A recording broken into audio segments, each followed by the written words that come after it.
Sir, पहला प्रश्न है रवि रोशन कुमार, शिक्षक, राजकीय मध्य विद्यालय माधोपट्टी, केवटी, दरभंगा से।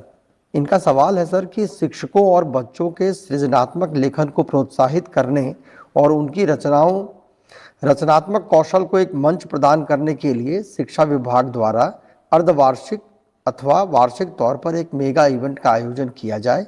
इस इवेंट में विभिन्न प्रकार की प्रतियोगिता का आयोजन हो, यथा क्विज, निबंध, भाषण, वाद विवाद, क्रॉसवर्ड आदि। देखिए, ये सुझाव बड़ा अच्छा है और यूजुअली जो अन्य एजेंसीज आयोजित करती हैं ओलंपियाड करके, तो हम लोग इस ओलंपियाड की प्रथा को फिर शुरू करेंगे।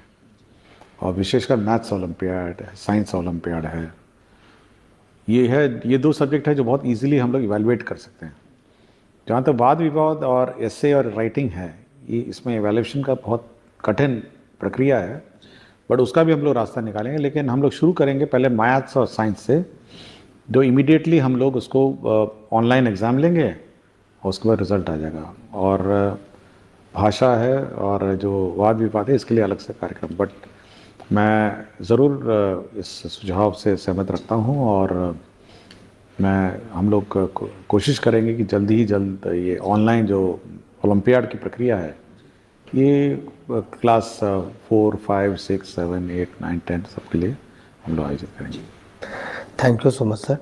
एक बच्ची प्रिया कुमारी जो 7वीं में पढ़ती है, उत्क्रमित मध्य विद्यालय धर्मपुर नालंदा से है।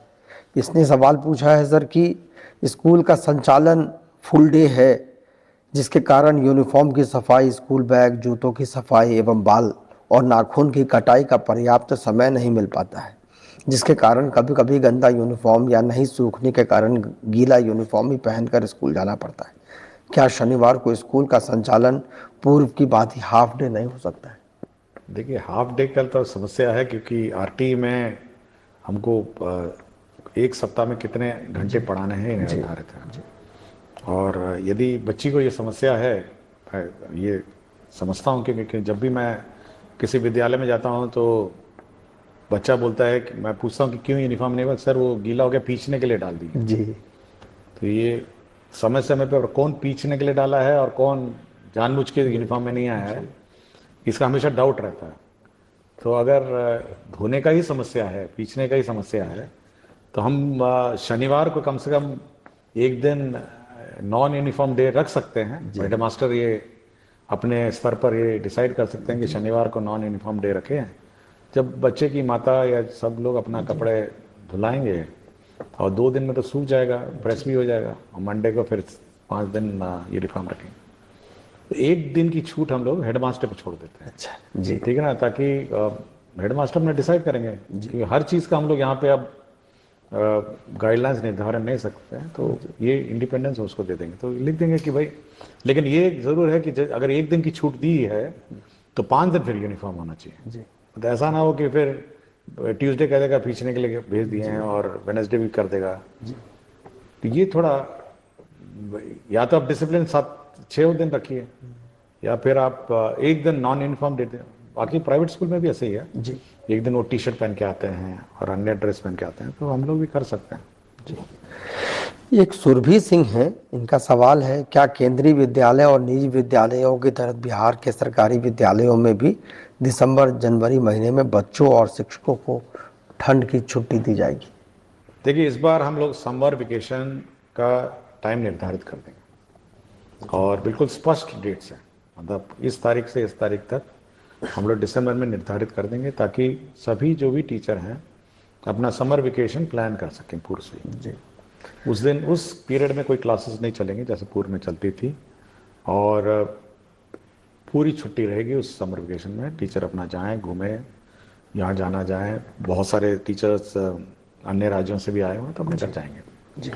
और समर वेकेशन के पूर्व केवल इतना ही हम लोग टीचरों से अनुरोध करेंगे कि समर वेकेशन में आप बच्चों को होमवर्क देंगे, समर होमवर्क देंगे और प्रोजेक्ट वर्क देंगे जी। जैसे प्राइवेट स्कूल में होता है ना कि आप एल्बम बना के लाइए, अपने गांव में कौन कौन पत्ते हैं, कौन कौन फूल हैं जी, या कौन कौन जानवर के चित्र हैं, तो ये कुछ होमवर्क जो है जी, वो आप समर वेकेशन में देंगे, लेकिन क्लासेस नहीं होंगी जी। तो ये बिल्कुल हम लोग इस बार दिसंबर में ही पूरे साल का कैलेंडर निकालें। जी जहाँ तक इस विंटर के हॉलीडेज की बात है, तो बिहार में जो मौसम का जो रुख रहता है, एक समय होता है जब वैसे ही ऑटोमेटिकली डिजास्टर मैनेजमेंट में छुट्टियां डिक्लेयर हो जाती हैं, जी और ये शक्तियां हम लोगों ने डीएम को दी हुई है कि डीएम अपने आप छुट्टी जब अधिक ठंड हो जाती है डिक्लेयर कर दीजिए, तो विंटर वेकेशन वैसी हो जाती है। जी तो समर हम लोग फिक्स कर देंगे,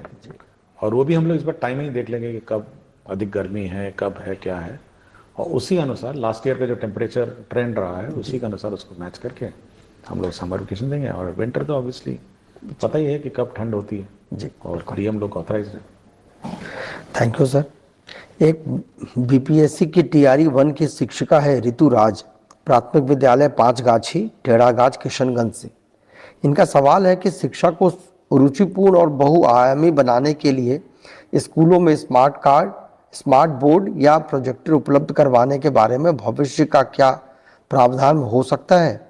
एनिमेटेड पाठों का समावेश छात्रों का ध्यान आकर्षित करती है, जिससे गतिशील शिक्षण वातावरण बनता है और सीखना दिलचस्प और बहुआयामी होता है। देखिए, हम लोगों ने बिल्कुल किसी टीचर को रोका नहीं है,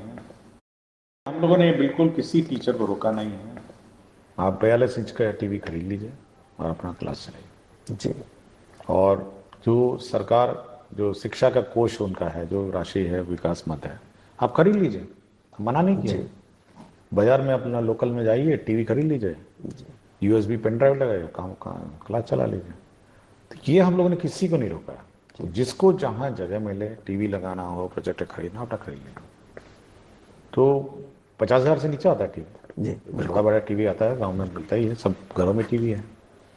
तो ये हेडमास्टर पर निर्भर है और स्कूल का मैनेजमेंट पर निर्भर है कि वो कैसे संचालन करे।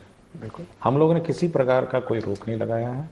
और जहाँ तक राज्य स्तर की बात है, हाँ, हम लोग कोशिश कर रहे हैं कि सब जगह स्मार्ट क्लासेस लगे हैं, स्मार्ट बोर्ड लगे, बट मल्टीमीडिया टीचिंग जो टीवी के माध्यम से होती है वो तो खुद ही कर सकते हैं। जी।